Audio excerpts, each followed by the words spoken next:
We are live here on a Thursday night. Imperial Pizza, South Buffalo. Another live from Imperial series. I got a great guest today. I am excited about this one. If you're watching, by the way, and if you're watching this live on YouTube or Twitter, thank you for watching. More people will be listening, I'm sure, tomorrow and the days to come on the audio side.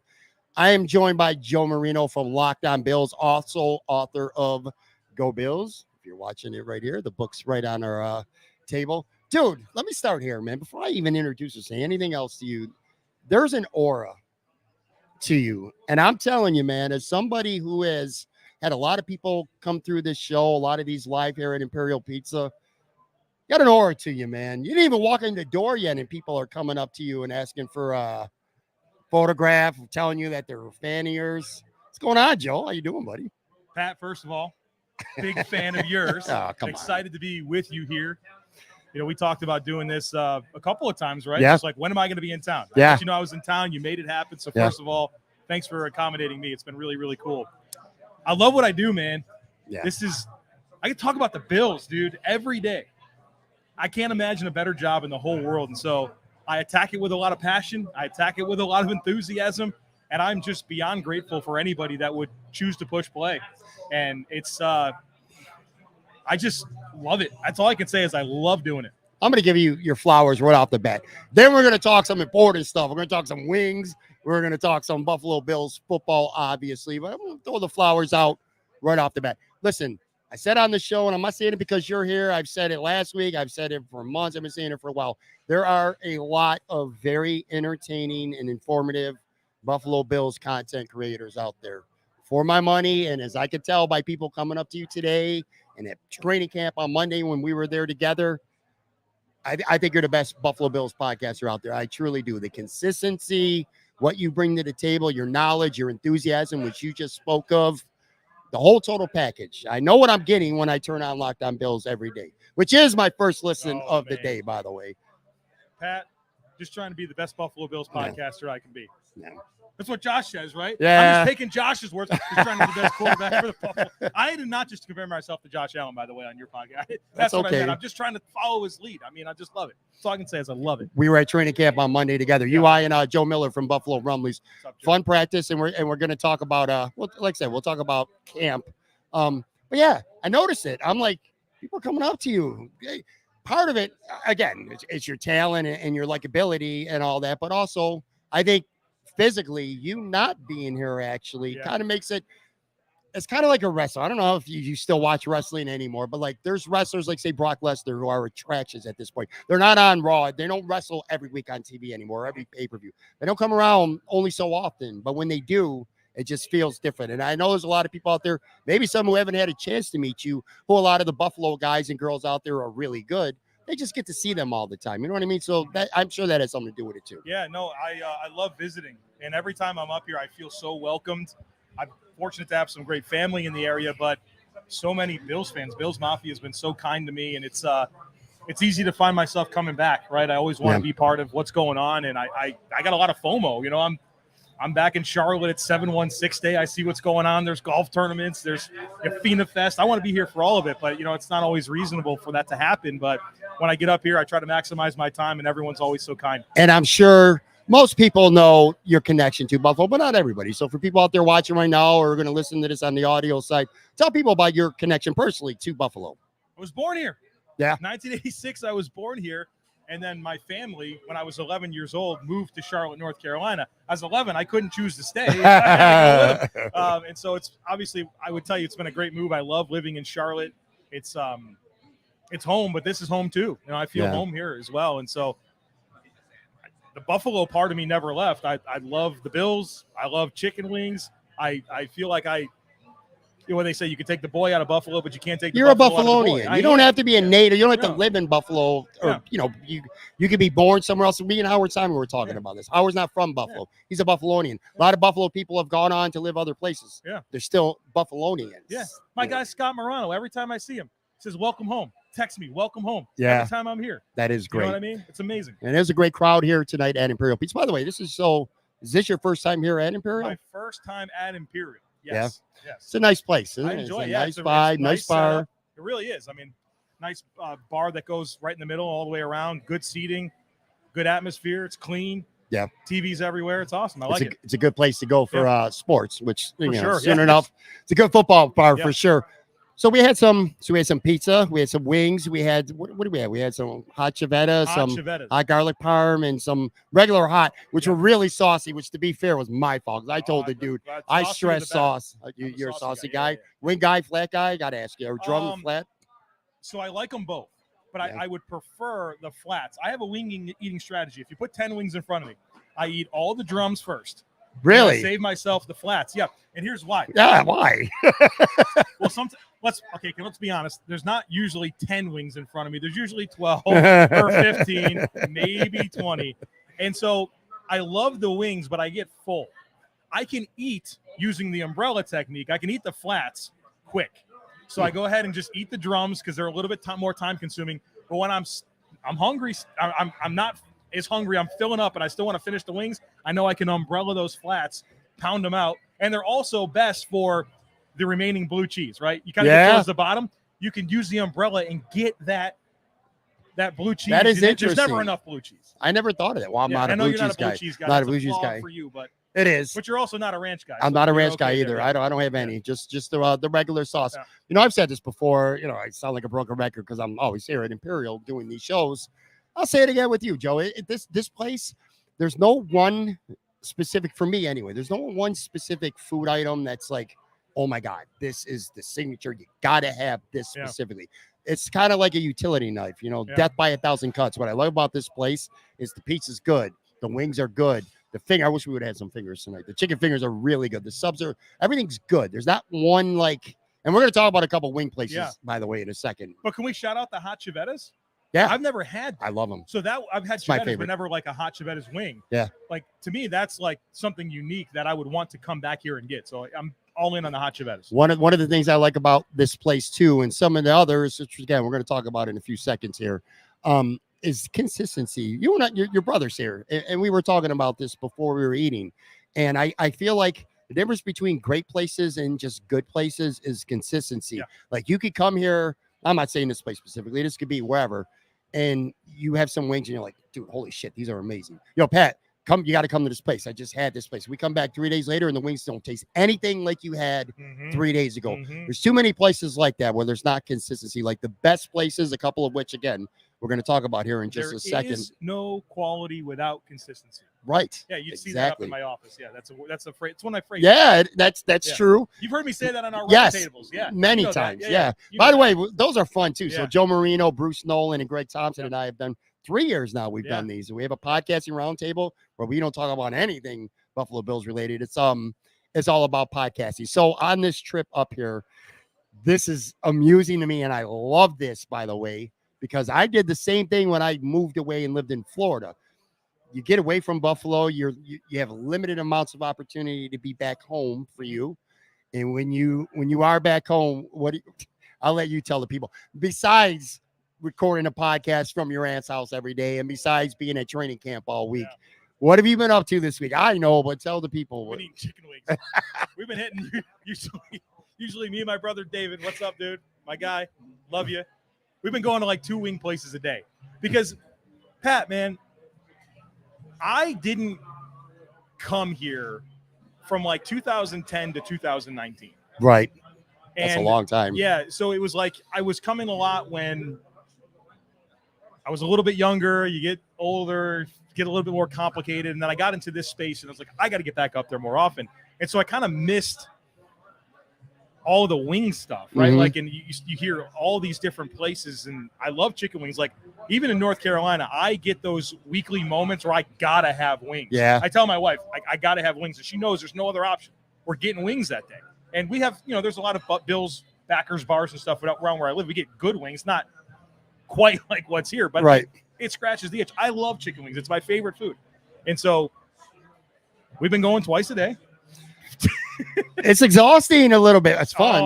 I'm looking forward to every single time though, because I'm going back to Charlotte on Saturday and they're gone. Yeah. So we've been hitting up all the wing places. We've been scoring them. I know. Grading them. Yeah. And so, it's been fun. Well, I'm not going to ask you. You can save revealing your grades for your own thing, but I will say this. All right, so this is why I said I liken this to myself.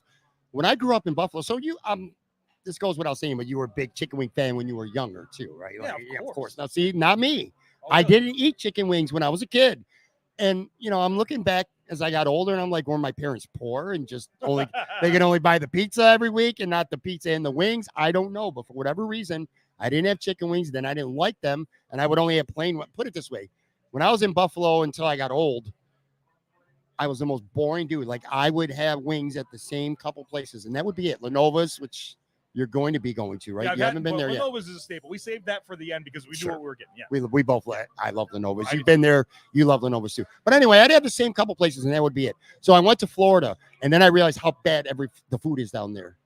To your point, though, you said you have in Charlotte a place or two that are good, like kind of Bill's backer places, but they're not quite as good as Buffalo. Well, I was lucky in Florida. We had Continental Pizza, a Florida version, which was maybe 7-8 minutes from my house. But that was the only place I could have wings. Anywhere else, they were freaking terrible. So I started coming back, and I started actually trying to go to other places. And then I kind of got addicted to it. And then I just became this wing junkie. Yeah. And I've been to like 90-some places. Well, now I've been back for a couple of years, too. But, yeah, dude, I grew up. I didn't like chicken wings, all right? I say I don't like it. I wouldn't know because I didn't eat them when I was a kid. That was so weird.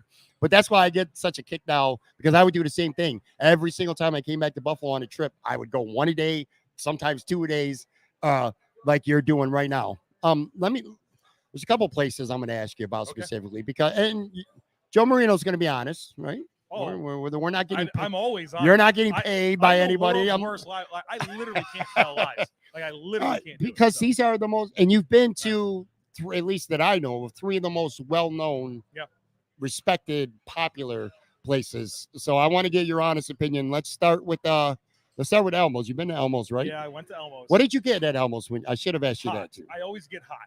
Just hot? Is that what you got? Blue every time. Okay. Yeah. What was your take on them? And then I'm gonna add something after. Elmo's didn't score well for me. Yeah. Yeah, it didn't score well for me. But I've since learned that Elmo's is really known for their specialty flavors and the double dip. Yeah. I didn't get that. I got their hot wings. Right. Or hot blue cheese. And they were just okay. They were just okay. Somebody who takes eating wings serious, you bring up a good point, because there's 2 types of wings. Yep. There's hot wings, regular wings. Yep. Some people outside of Buffalo, they call them buffalo wings. We don't call them that here in Buffalo, but just wings. But those are your traditional. They're either your medium or your hot. Yeah. Then there's specialty wings. Right. Whatever kind of flavor, honey mustard, Cajun double dip. I should have said that too, because I actually agree with you 100% on Elmo's. I have Elmo's there at the top, but not because of their hot wings. Their hot wings are mid. I agree with you there. Yeah. They're all right.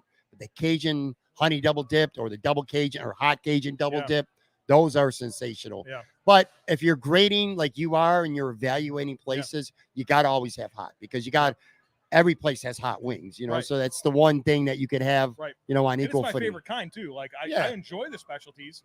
I want the hot wings. So you like the specialty stuff, but your preference is no gimmicks. You want the hot shit. Yep. I want a traditional Buffalo hot chicken wing. One of the most popular places, certainly the most talked about, is Wing Nuts. Yeah. So and by the way, I by design, like we just had dinner together, your brother as well. I by design didn't ask you any of your thoughts on these wings. I want to save it for the show now. Yeah. What were your thoughts on Wing Nuts? I liked Wing Nuts. Yeah? Yeah, it's a unique chicken wing. There's no question.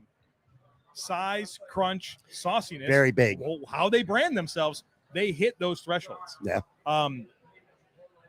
There's a really different type of crunch to them, right? There's something unique about it, and I can appreciate that. I love the sauciness. Their blue cheese was pretty good. It was one of the better places that I went to. It's not the best, but it's one of the better ones that I went to this week. That's how I feel about Wing Nuts as well. And I got some heat a little bit, because I call them overrated. I only call them overrated because so many people say they're the best. And I don't think they're the best. They're the top 2 or 3. I do think they're very good. Yeah. To your point, their wings are big. I love their sauce. It's really good. It's the only place where you can go, and I know you didn't mess around with these, but if you can get mild at Wing Nuts, anywhere else, if you got mild here or anywhere else, you probably laugh them out of the building because you're a hot guy. Yeah. But their mild actually has really good flavor to them. I don't like the texture of the crunch, though. I can understand that not being for everybody. I really can, especially with the size of that wing, right? It's a different experience. So I appreciate the uniqueness. The overall flavor is really good. and those wings are huge. Yeah. So did you go? So you went to Froth Brewery to have them? no, I went to. I don't know. I don't know where I went. Was it a bar? Was there beer there? No, there was nowhere to sit and eat. All right, so you went to the pickup place. You went to the one of the OG places. Yeah, I have no idea. Okay, yeah, there was picnic tables. Right, and you're there to have the wings. Yeah. I'll say this: it's kind of like here in Imperial Pizza. There's a good vibe. Like if you go to the one at Froth Brewery, that's where shout out Matt Marino and Ryan Talbot do the Shout Buffalo podcast once a month. They do their show live there. It's a brewery too, so it's kind of like a brewery / wing nuts. Really cool vibe. And again, I do like the place a lot. It just the texture of the wings, I'm not a big fan of personally. All right, then the other one, which is not far from here, by the way, in South Buffalo, 911 Tavern. So much to hate about it, except till you get to the food. But I want to hear this. No, that's a great way to put it. There is so much to hate about it until you get the food. Pat, I walked in, they said 90 minutes to food. I'm like, on a Tuesday, by the way. Like, there's 6 empty tables. What are you talking about? 90 minutes till food. Yeah. And then it's like cash only. You're like, do you want me to eat here? Do you want me to eat here? Yeah. And man, am I glad I did. That's the best traditional buffalo chicken wing.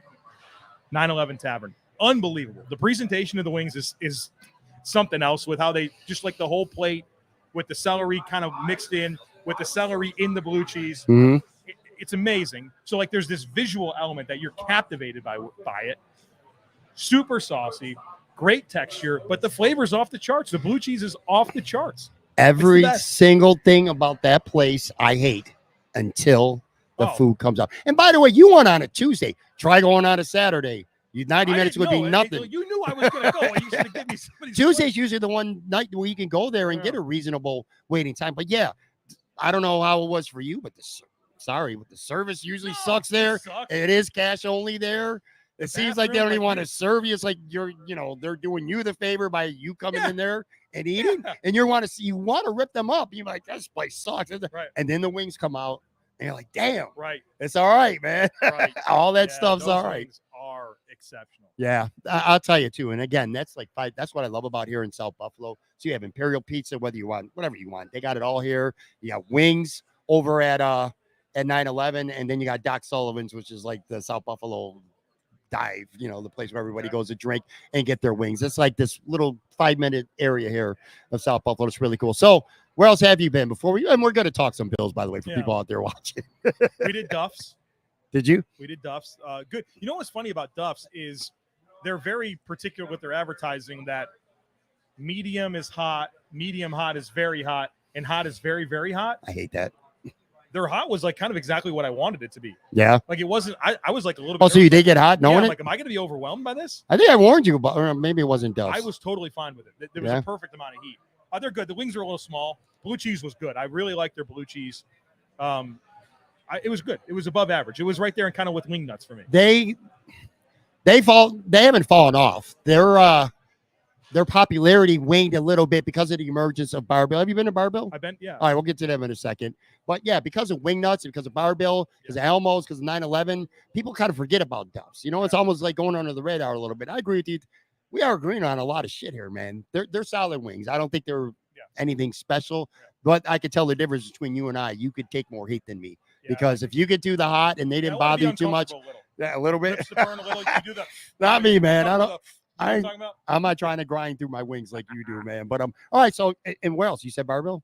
We haven't made it to Barbell. I've been to Barbell so many times. Oh, yeah. Okay. So I was looking to really kind of get the new experiences. Me and my brother, like really unique opportunity to be here with my brother David, who lives overseas. Happened to be in for like a couple months. Yeah. And it just worked out that we could both leave our families and just come together for like a brother's trip for the week. I mean, it's been unbelievable. Where does David live? Dubai.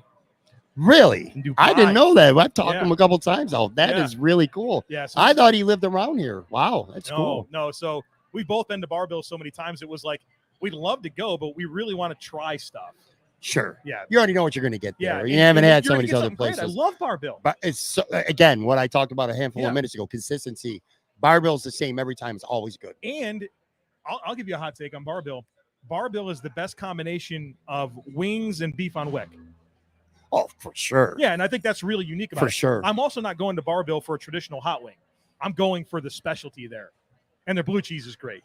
But yeah, if you want to get, 6 wings and a beef on wick, you can't beat it. One of the questions I was going to save for the end of the show and ask you is, the rare time where you're not working and you're not producing content, and of course you spend as Yeah. much time with your family as you can, like what are some of the things that you like to do? I think you've kind of answered this in the last 10, 15 minutes. Let's get the buffalo Right. and have as many wings as they can. So you're working on this exercise.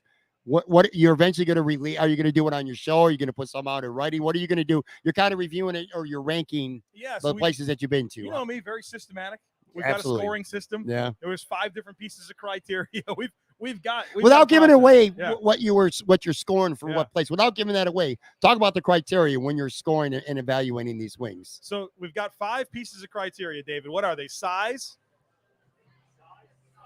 sauciness, crisp, flavor, blue cheese. Blue cheese. 5 pieces of criteria. And it's on a 1 to 5 scale. And it's averaged together to get your, what percentage of the total points do you get? I'm debating for an X factor, right? And maybe we can work through this. I feel like there has to be an X factor rating because sometimes there's just things about it outside of those 5 things that matter. Mm-hmm. Whether it's either the way that they give you celery and carrots. Like, don't get out of here with your bag of baby carrots. Like, get all the way out of here. If you're going to put a bag of baby carrots with those wings, like, that's going to be a problem for me. Right. It's the presentation, the way they look. There's other ancillary components that I don't know if I have the right way to account for them, but I feel like I should in some way. Like I said, I know what you're doing. I don't know what your scores are. I am looking forward to coming out soon. To when you put them out. I'm definitely looking forward to them. All right, so we are here live at Imperial Pizza with Joe Marino from Lockdown Bills. Let's talk Buffalo Bills at camp a little bit. Obviously, that's one of the main reasons anyway. You're up here in Buffalo. I said that I got a chance to sit with you during Monday's camp session. When you're up there and you're watching it, what specifically, like as somebody who creates content and somebody who's just a football guy like yourself, like what are you locked into the most? Like what are you specifically looking to see? Well, first of all, I'm always trying to be mindful of what people are going to be interested in hearing about, right? Dalton Kincaid, Josh Allen, sure, Gabe Davis, what the defense looks like. So I'm trying to be mindful of that. But there's 90 players out there, and my eyes cannot be in 90 spots. Yeah. And so I've been fortunate to be able to attend a lot of practices, whether they're training camp or like Senior Bowl practices, East-West Shrine practices. So I've been in these situations where there's a lot going on, and you have to find what's the most meaningful thing for me to be looking at. And what I typically look for is what's the most competitive thing happening on the football field, right? What's the most meaningful rep that's going to be the most revealing about a certain player, what I can glean the most. And so that's what I'm focusing in on. And so you can, when you kind of are up in the stands a little bit, you can have that bird's eye view and you can take the time to consider, okay, what is that number one thing that I should be looking at? And that's where my eyes go. All right, this might be a dumb question, but educate me, and I'm sure others as well who go to practices or watch these kind of things. How do you evaluate offensive linemen at practice? It's so hard. I mean, if they're doing one-on-one drills, things like that can be different. But it's like people ask all the time, like, how does Deion Dawkins look, or how does Ryan Bates? How are they looking? It's like I have a hard time answering that because. Okay, I love the question. You ready to talk about this? Yeah, hell yeah. So I'm looking for a lot of things. First of all, body control. Mm-hmm. I'm looking at stature. I'm looking at their ability to bend, how quick their feet are, how they can stay square to blocks, what their timing is like, how firm they are when they're challenged with power. Mm-hmm. It's all of those types of things. And the more you see it, and then the good thing is you get to see it compared to all of their peers at the same time. Throughout watching enough reps, you can see, okay, this guy has these critical factors. This guy's missing this. This is a big-time strength of this player. And when I think that's such a cool opportunity to see like 13 offensive linemen do the same thing and just kind of get a feel for how natural things look for one guy compared to another. I want to talk about a couple of specific players or positions. One of them is Kyrie Elam. All right, so now you've been to practice. I've been at three camp sessions. You've been there all week, including the last 2. And from what I've heard from you on your show and read from other Bills reporters on Twitter and stuff, Kyrie Elam has looked pretty good. It seems like he's starting to gain some momentum. And quite honestly, Joe, after Sunday, I think maybe to an extent Monday, I almost kind of wrote him off. I'm like, Dane Jackson's your starter, period, end of story. But now, based on what I'm hearing, what I'm seeing, maybe that's not the case. He's looked really good at camp. So talk about how he's looked the last couple sessions. And also, on the downside with him, it seems like his weakness is just inconsistency. Like he makes some maddening mistakes. He's like, I can't really explain it. He's an inconsistent player right now. But when he looks good, he looks good. Talk about him. I think my favorite thing watching Kyer this week is just how competitive he is. He wants to go up against Diggs. He wants to. We saw that Monday, Gabe, right? Yeah, he pulled Alex Austin off the. Yeah, rep. he's like, no, get out. Yep, that was cool. And he won that previous rep against Diggs. He's like, no, I want him again. Yeah. Diggs was like, you helped me. He's like, I don't know, I don't think right. you helped me. So I love the confidence, and then you kind of have seen that continue throughout the next couple of days in practice, and I think that's a good thing. You see a really athletic guy, right? He's very twitchy. He's got great speed. He's not going to be out. You're not going to out athlete him, right? And that's important. I mean, we're talking cornerbacks. That's a stopwatch position. You got to be able to run.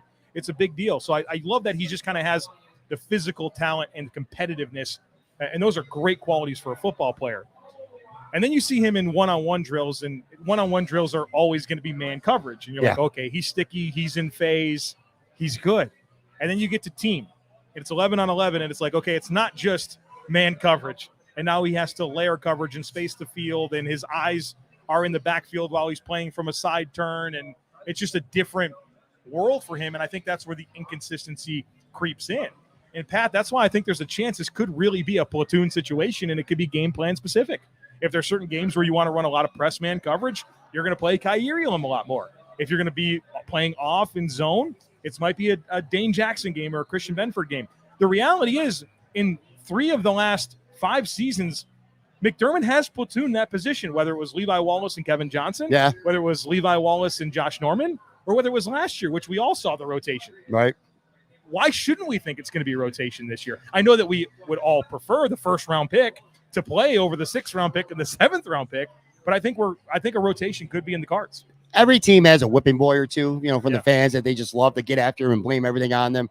Kind of feel like to some extent Dane Jackson's that guy. Yes. Like he fans don't want him starting, and I get it to an extent, but at the same token, I'm like, he's not that bad of a player. He had a tough stretch. It was like Cleveland, Detroit, Minnesota, like that stretch of games in the middle of the season, like he got picked on. And the thing about Dane in those games, he was close in coverage. He just didn't win the ball in the air. You know what I mean? And like that's just part of it sometimes. Like, are you close? Are you making catches hard? It's hard to play corner in the NFL. Like, just think about it. You got a receiver who's really freaking good that knows where he's going, and you don't. And you have to match that guy. You have to be in phase. You have to stay connected. And the objective a lot of times is, can you just make it tough on him? Yeah. And I think Dane just had that series of bad luck where he just wasn't winning the ball, and he was going up against some really good receivers. And he's not as bad as fans want to make him out to be. I'm not gonna write off Benford by any means, because a week ago I would have been betting money that Dane Jackson is solidly starting, and I agree with you. You could see a platoon situation. From what you've seen from Benford over, and this, by the way, corner and middle linebacker, these are probably 2 positions that most fans are focused on right now because there's competition going on right now. What are you seeing from Benford? I feel like this week his opportunities with the first team have really not been there. Right. I feel like it's been Jackson and Elam. Really, I mean, just a lot less of Benford and him running with the 2s. I feel like the hype for Benford is coaching staff driven, which is really strange, right? Where they just really kind of hype him up. He's so smart. He's quiet, but he always knows what he's supposed to do, like a coach on the field. Like the way that they talk about him has, I think, inspired us in some ways to really believe in him. And I think he's been pretty good when he's been on the field, and certainly already outperforming his draft status as a 6th-round pick. Sure. But I worry about Christian Benford, just kind of the narrative that's been there. Like, maybe he's going to be a safety, versatility, maybe not the most athletically gifted, but he's really smart. Like a guy that you want to have on the field, but maybe you don't have the exact right spot, but he's good enough that he kind of stays in the conversation. But that's kind of how I view him. And maybe there's a long-term forecast here where he's winds up being a starter, but right now I feel like it's Elam and Jackson ahead of him. Before we talk middle linebacker, I had a take on Twitter today, and by today I mean on Thursday, based on the 3 practices that I saw with my own eyes. I said a lot of players have looked good at times. Like we've seen some Elam, we've seen a lot of great moments, Gabe Davis, a lot of great moments from some of these players, Kincaid, Dawson Knox, etc.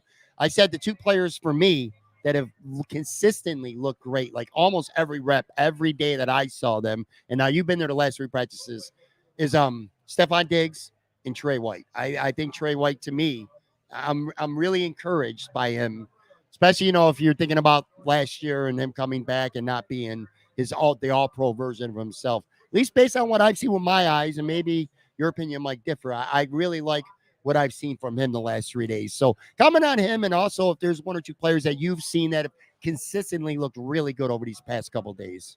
Yeah, I really like what I've seen from Trey White, and I could tell there's a lot of confidence from the staff with Trey White because honestly, he's not practicing that much. Right.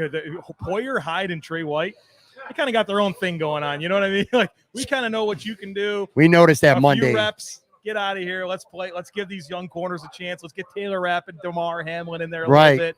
But when he's out there, you could see it really does feel like I'm watching 27 pre-ACL tear. It's a beautiful thing, and he's such a fun player, right? Yeah. It's nice to kind of feel like you're going to get that back. So I would agree with that. Those are really good names to bring up. If I were to bring up two names that were like, I feel like they've done what you're saying, just consistency, winning reps over and over again, I'd say Ed Oliver, and I'd say Gabe Davis. Yeah, Gabe's been really good, and like I've been pretty critical of Gabe, and he's come out here this week, and the chemistry that he has with Josh Allen feels really good. He's running routes so much better than he did last year. Obviously, the ankle was a big story last season, and he's healthy and he's moving well, and he's finishing. I haven't seen a drop from Gabe Davis. He's winning tough catches. Josh is willing to kind of test some tighter windows when he knows 13's out there. I've been really impressed. I think those are probably the two players for me that I've been the most impressed with, Ed Oliver and Gabe Davis. He's moving the chains at practice a lot. Like, they're not just 30 yards or nothing plays to Gabe Davis. I've liked that a lot as well. And good point on Ed Oliver. We talked about that Monday. He was disrupting. He was disrupting everything. Even more on Tuesday. Was he really? Oh, he was better on Tuesday, yeah. And it's funny because you talked about some of these guys like kind of getting a lot of time off. I remember Monday I wanted to be locked in on Micah Hyde and Jordan Poyer, but they didn't play much. And then Jordan got a veteran day on Tuesday, so he literally didn't even practice at all. All right, middle linebacker. I mean, that's the position that a lot of people are most locked on because it's probably the biggest mystery here at this point. It was a 3-man competition. Now it certainly appears to be a 2-man competition with Spector being on the outside looking in when it comes to starter anyway. Have you seen anything from Dotson or Bernard? And let me add something, Joe. You would know this way better than me. I'm asking you a question, I suppose, here. I don't know the average size of a starting middle linebacker in the NFL. I'm sure you would know much more than I do. But is Terrell Bernard like really small compared to your average size starting middle linebacker? Because I saw him, he had like his shirt halfway up his jersey. I'm like, this dude's kind of small. He should be playing safety. Looks a lot like Taylor Rapp, don't he? Yes. Taylor Rapp up, man. Yeah. That guy's got some physique that I wish he does. He does.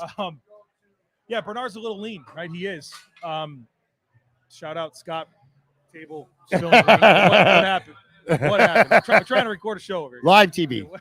Go. Terrell Bernard, he's lean. He's definitely lean, but he's athletic, right? That's where you kind of hope he makes up for some of his lack of size and that ability to be firm playing downhill as well. He's quick. And one of my favorite things about Terrell Bernard from watching him at Baylor was that I thought he was a really good blitzer and really timed it up well. And he's quick and he's explosive and he can kind of like twist and contort himself around blocks and make plays. Like, I think that's where he can really help you. And that athleticism you would hope would translate to a lot of coverage reps and being able to, run with receivers a little bit and get depth. And so that's what your hope is there.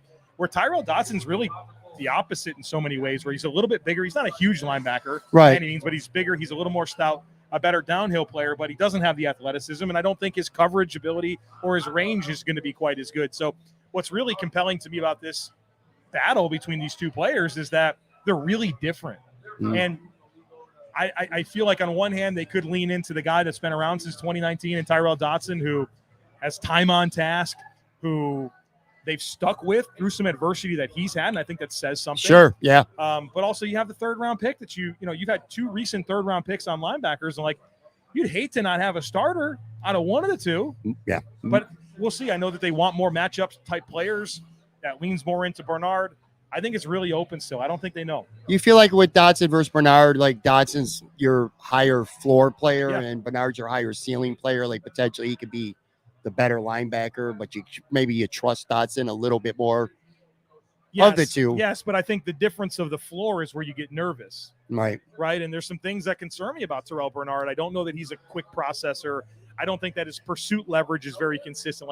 There's some guys just have a natural feel for angles. I don't know that Bernard has that. I've never really felt good about that. And I thought if you watch the Jet start that he had last year, you know, it really kind of was a good showcase of what I'm talking about, which just doesn't leverage his angles well. So we'll see. I wasn't high on him coming out of Baylor, right? So it's kind of a tough situation for me where it's a player that I don't really believe in, that potentially could be the Mike linebacker for this Bills defense. Help me and a lot of other people better understand the Bills taking a linebacker in the third round who's not getting any reps in middle linebacker here at camp. It's been said, and now it's been seen on the field. Yeah. Talk about Dorian Williams, of course. He's taking all outside linebacker reps. Yep. He's playing behind Matt Milano. Tell me what's his path to being a good Buffalo Bill, and even forget this year, 2 years from now, 3 years from now. I don't understand it, and a lot of people don't. Maybe we'll all be wrong, and I'd love to be wrong. But how are we going to be wrong if we're worried about this pick being anything more than a special team player? Certainly not what you're looking for in the third round, especially in consecutive years, right? I mean, Right. it's confusing to me. Being Milano's backup in special teams, that's not a path, right? That's tough. Milano's just signed an extension. And so what's really unique about the players that they've drafted recently, whether it's been Dorian Williams or Terrell Bernard or even Balin Spector, is all three of those guys I thought were more outside linebackers. Right. But then you heard Bobby Babich and even Brandon Bean say that, hey, we really would like to have two matchup linebackers. We love Tremaine, but kind of had a gangly frame. It was hard for him to really carry receivers and turn, and he kind of led to some leverage issues. And so they want this style of linebacker. The problem is how natural of a projection it is to playing the position, and I'm not sure that any of them are clean projections. And so it all suggests to me that there's going to be a fundamental shift in what they ask that player to do, you know, and what this defense is going to look like moving forward. Were you a little bit surprised that they're not working him in at middle linebacker at this point, or do you think maybe they just want to start him at outside? And do you have reasonable faith that they might eventually work on him becoming a middle linebacker? Perhaps. I mean, look, Terrell Bernard wins the job and he's the guy and he winds up being awesome. Then, okay, you got your linebackers. Sure. It is what it is. I think it's just it's a more simple position. Like an outside linebacker, the weak side linebacker, it's more of a pursuit style player, see ball, get ball, Sure. cover that guy, right? Whereas an inside linebacker, you know, you're reading the guards and you're taking steps based on certain keys. There's more processing. There's just more. You're taking on more contact. So it's a harder job. And so maybe for them with Dorian, they say, hey, our best path for you is to put you in this more simplified role right now. Get this figured out. And then we can consider when to add more to your plate. Yeah, and nobody likes to think of injuries, but, you know, if this guy, as he develops, if Matt Milano does go down, it'd be good to have a good athlete play in that position as well. All right, you're an offensive line guy. Two things I want to talk about with the offensive line. One, the right guard competition, which honestly, going into camp, I thought that was just going to be a bunch of talk, and I thought it would definitely be Bates early on, and then Torrance, because the Bills just don't have a history of rushing rookies in there. But, I mean, you've seen it with your own eyes this week at camp. Torrance is getting a lot of run with the ones. I mean, this is a legitimate competition, isn't it? Really real. Yeah. I didn't know if this would be true. I thought the Bills would do the thing where it's like, we want the guy we're familiar with. Bates is kind of been in there. We'll roll with him. No, like Torrance is getting every bit the amount of first-team reps as Bates is getting, and maybe more. Mm-hmm. And I think he's got a real shot, which would be really different compared to some of the more recent trends with how the Bills have handled some of the younger players. I would not be surprised if he won the job, and I also wouldn't be surprised if they platoon, right? We saw him do it with Cody Ford, with Ty Nsekhe. Yeah. McDermott's a believer in the rookie wall. He talked about it so much with Greg Rousseau, right? That was a big thing. And I think that he's mindful of that. And so I think that there's going to be a plan for him, and it's a matter of when, not if, he's going to be the starting right guard. And I think it could be more gradual, but I think he's showing me a lot more this week that gives me. I was going to say, how's he looking? He's holding his week? own. Yeah, there's never been a moment where I'm like, yeah, he's overmatched. There was some. He had a good seal block on the second level of Matt Milano today in drills. I mean, he's had a good week. I've never thought that he was overmatched. Not necessarily a hot take, but here's my biggest criticism of the Bills going back months. It just went so under the radar too, Joe. All right, so you had your Stephon Diggs, the drama over the course of a couple months with OTAs and all that other crap. You know, talk about a lot of these rookies, and Dorian Williams going to be a middle linebacker, all this stuff. Nothing it's kind of flown under the radar that the one biggest miss, in my opinion, and I think others too, is that the Bills didn't really address behind Spencer Brown, other than Brandon Shell, which I don't think he inspires really anybody at this point. You tweeted out today. You noticed that he didn't look good. Well, he physically. I'm not talking about on the his field. Practice was pretty good. I'm talking about physically after the practice. Don't you feel like that's a level of concern? Like right now, if something happens to him, what are they going to do at right tackle? You could add all these weapons, and the Bills have, and we can talk about Cook and Shakir and all these other people. But if your right tackle is garbage, your offense is in a lot of trouble, man.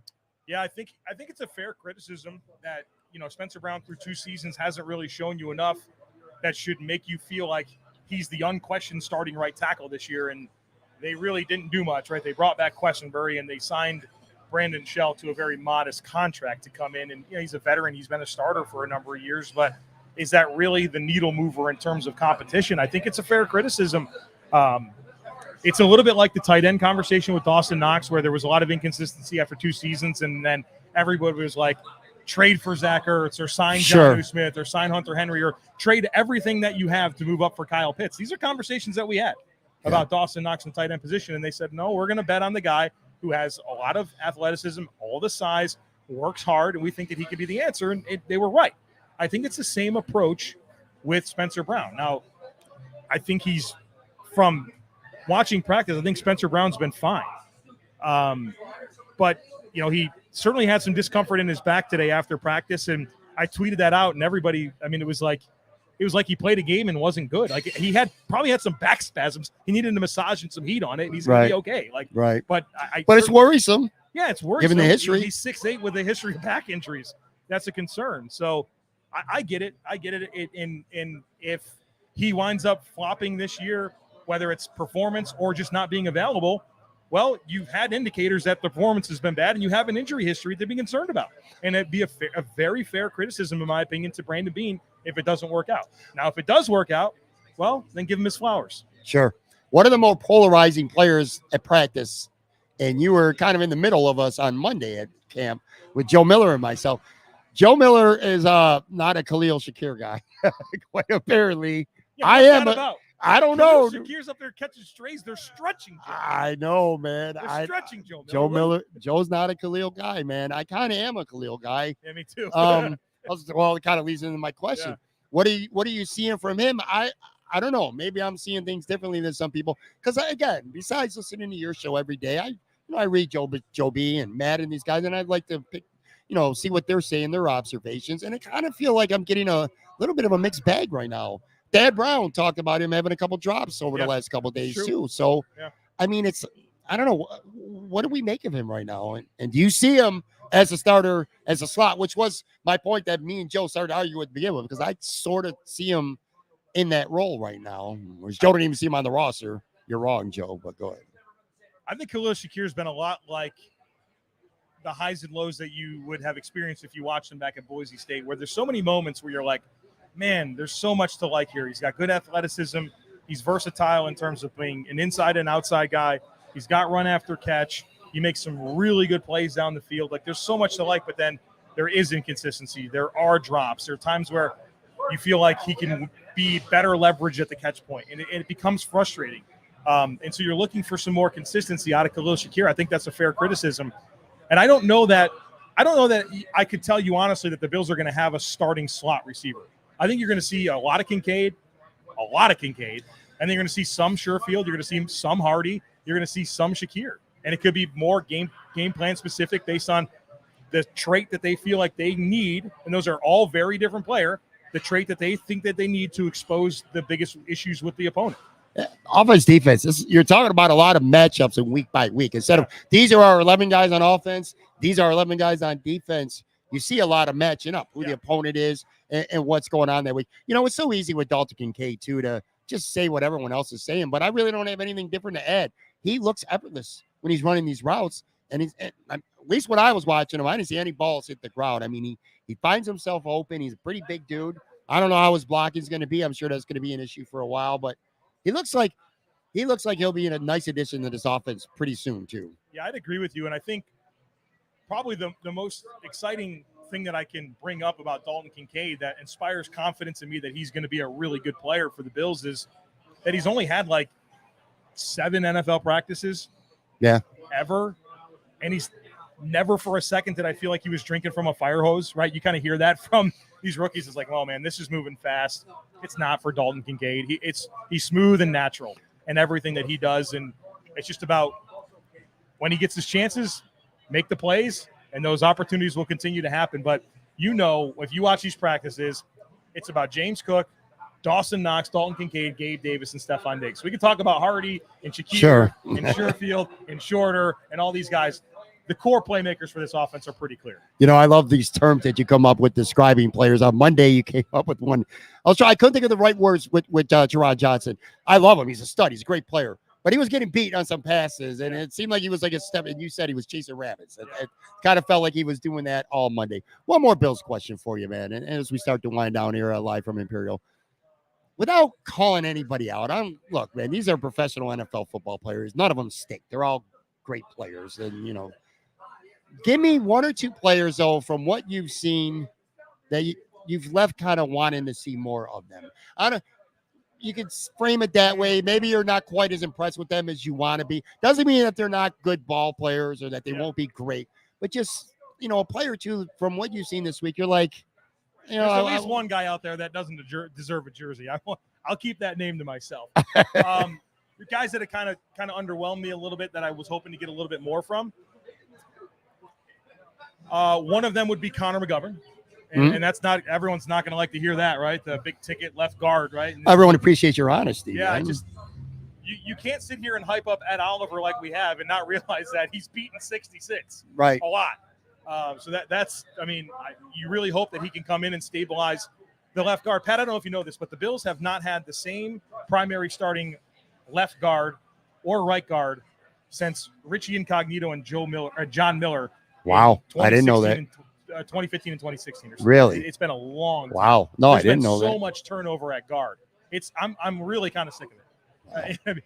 And there's been some miscalculations along the way, right? Sure, yeah. Whether it's been trading away Wyatt Teller, whether it's the Brian Winters thing, Quentin Spain paying him and then moving on like 4 games after he signs a new contract. There's been black eye after black eye. Cody Ford. There's been problems with guard. Roger Saffold. Like, that's way too many issues. Like, Brandon Beane has done a really good job with this football team. Guard has not been something he's done well. And so I thought Connor McGovern was a reasonable starter that could pass block and in a spread power gap or a spread zone run scheme that the Bills kind of want to run, like, he'd be a good fit doing that. He can't block Ed Oliver right now, and that's been a real problem for him. So that would be one guy that I think has kind of left me wanting more. You want another one, huh? Yeah. Pushing it too. Well, I don't want to put people in the wrong minds, perspective. As long as there's context to what you're saying. I think I can look at, like, I would say maybe some of these receivers, like I would say maybe Deontay Hardy, maybe Khalil Shakir, maybe Trent Sherfield. Like, I can see the specialization for their skills. Mm-hmm. I can appreciate that. All right, Trent Sherfield is going to bring this team a physical blocker, a competitive dude that's going to do everything right. Like, I can appreciate that. But have I loved how he's acclimated so far and observing him in terms of, like, thinking that he's always winning routes and, like, getting opportunities and finishing? Like, I'm like, no, I don't really see that. For Deontay Hardy, I love the speed. I love the return ability. I love that he can bring this horizontal dynamic to the offense. It's going to matter. But, like, have I seen him running away from coverage with consistency and making plays? I haven't. And we talked about some of the inconsistencies with Khalil Shakir. So for this trio of guys that are kind of like the depth of this receiver core, I don't know that I've been overly in love with any one of the 3. That's fair. I got 2. And let me preface this. The first one I'm talking about, not really worried about him. Deion Dawkins, I don't know what it is, but I've seen him get beat a lot. The 3 days I was there anyway. And again, I'm no O-line guru, so there's lots of things that maybe I should be looking for that I'm not or whatever. But I've seen him get beat by some of these ends a lot. I remember Shane Ray a couple reps. I think it might have been on Sunday. I mean, he was borderline dominating Deion Dawkins. There's some drills. Now, to be fair, they also weren't in pads on Sunday. They didn't get in pads until Monday. I don't know. He's a good tackle. I don't think he's a great tackle. He got beat by Epinesa and Basham on the Monday practice. Yeah. I had that in my notes. Yeah, so I would like, again, he doesn't, I'm not saying he stinks. He shouldn't be a starter, none of that. I'm just saying I left camp wanting a little more from him. And then the other guy, and hopefully this is not going to matter one lick this season at all, but Kyle Allen. I'm telling you right now, like if I'm only, you know, you talked about you try to watch 90 guys at once, and you got the receivers here and the linebackers here and the quarterbacks are throwing to the tight ends here and this and that. When Josh is throwing the football, you don't need to see, you just can see the ball, and you know it's Josh throwing the football. Kyle Allen and Matt Barkley, I don't see that much of a difference, man. It's like, maybe you do, and maybe I'm way off base, but I've seen some pretty crappy throws from Kyle Allen. I don't have. Look, again, if Josh goes down, the ship goes down. Just like if Mahomes and Burrow, you know, it's not just the Bills. Most teams, you lose your quarterback, you're pretty much, for a long stretch, you're in big, big trouble. I'm not confident, even if it's like 2 to 4 games, that Kyle Allen is going to find a way to get this offense going based on what I'm seeing. Again, maybe I'm wrong, though. No, I think that's fair. I haven't loved what I've seen from Kyle Allen. I think when you look at it through the lens of, okay, it's his first year with the team, he's going with all backups, right? It's not a situation where you're going to see a lot of comfort 7 practices into camp, right? Mm-hmm. Where, okay, if you had to game plan with him, with the starters, you would kind of have a better plan for how to utilize him. But I think in the context of what we're getting a chance to see, it's a tough opportunity. But no, I wouldn't honestly tell you right now that I've been impressed with Kyle Allen as the backup quarterback out there. Right. And like I said, we'll see what happens. Hopefully that's not a situation that we need to be here at an episode of Locked On Bills talking about Kyle Allen getting ready to play some opponent. Hopefully that doesn't happen. Before we get out of here, it's been around for a little bit now, to your book. Let's talk about your book, Go Bills. I'll put a link to it in the show notes, by the way, for anybody who's interested in purchasing this online. This is one of your babies. Talk about it, what inspired you to want to do it, just the whole process of being an author, man. Man, it's so cool. Thank you for the chance to talk about it. I never thought I'd be an author. And I was approached by a book publisher to write this book. Yeah. I thought it was a joke. I got an email and I'm like, this can't be real. And I kept on reading it. I must have read it 10 times in a row. I was like, I think they want me to write a book. I think this is real. So I wound up having, conversations, and we got the deal done, and I wrote this book. I still can't believe that it's here and it's real. It's called Go Bills, and it's literally me telling the story of the Buffalo Bills. And that, to have that opportunity is really special to me. Sure. And I hope anybody that's familiar with me knows that I love this football team. But having the opportunity to become a student of the football team and learn everything, oh my gosh, it's so fun, right? I think everyone's generally aware of like 1990 and forward, maybe like late 80s and forward.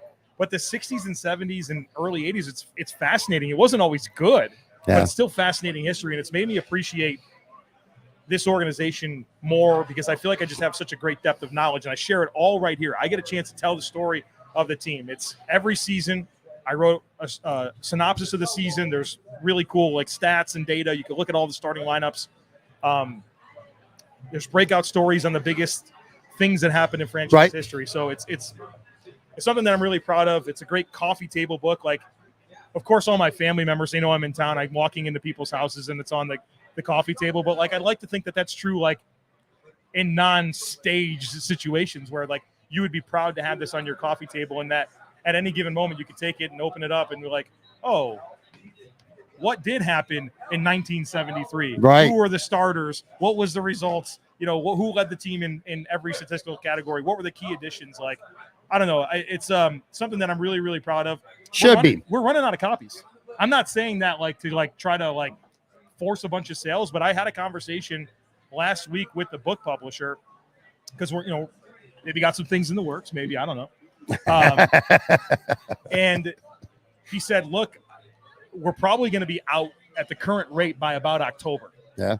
And so that would be like within a year, we sold all the copies that we printed. And it's one of these books where you're hesitant to reprint it because at some point we have to update it, right? Because it goes through 2021 or 2022, something like that. And so you don't want to really put a bunch into printing a bunch of new inventory when you know that in 5 or 10 years you're going to update it. So get a copy, because I'm at the point now where I got to start thinking about making sure that I save a few. Yeah. And just cannot believe how well it's sold. Really proud of it, and thanks for giving me a chance to talk about it. Well, I honestly, and I'm being serious here. One of my favorite highlights of tonight, besides having you on the show and get a chance to hang out and eat here at Imperial Pizza, hang out with your brother, some fans who came up specifically to meet you. One of them. So you were walking in. No, let me take that back. Let me walk that back. You weren't here yet. I was here setting up, and a guy, I don't know the guy's name, but he came here with his little kid, and he got here before you did. And he had a copy of your book in his hand. And he goes, when's Joe Marino? Is Joe Marino coming? I said, yeah, he's going to be here in a few minutes. And like literally, he was waiting for the right opportunity to come up to talk to you. But I was like, that's so cool, man. The dude's got your book and he came here to Imperial Pizza because he wanted to chat with you and he wanted you to. It's got to be, I know, I don't have to ask you this because I know who you are as a person. It's a very gratifying feeling, I'm sure, for you, man. Stuff like that is really cool. It's cool to watch. As somebody who I consider you my friend, it's cool to see that with my own eyes, you know? Yeah, I'm so thankful. Yeah. I'm so thankful. I try to be somebody who's just embraces gratitude. I think the happiest people in the world are the most thankful people. And I've worked really hard, and that's led to a lot of different opportunities. And it's never going to be normal to me that this book exists, that anybody would want to talk to me, that somebody would want me to sign it or take a picture. Like I relish every opportunity that I have to do it. And I'm so thankful that people include me in their day, you know, I ask a lot. I put a podcast out every day, and people tell me I listen to every episode, and it means so much to me. And so I embrace those opportunities to get to meet people that listen to my stuff, that have purchased books, and I'm just thankful. Your podcast has always been, for a couple of years now, has been really popular, but I feel like what helped it grow even more was YouTube. You taking advantage of YouTube, because what it did is, you know, some people might listen to you on audio every day, but you know, they didn't always have a face to put to it. And now you're on YouTube 5 days a week. Your face is plastered on YouTube. So now people are able to put a face to it.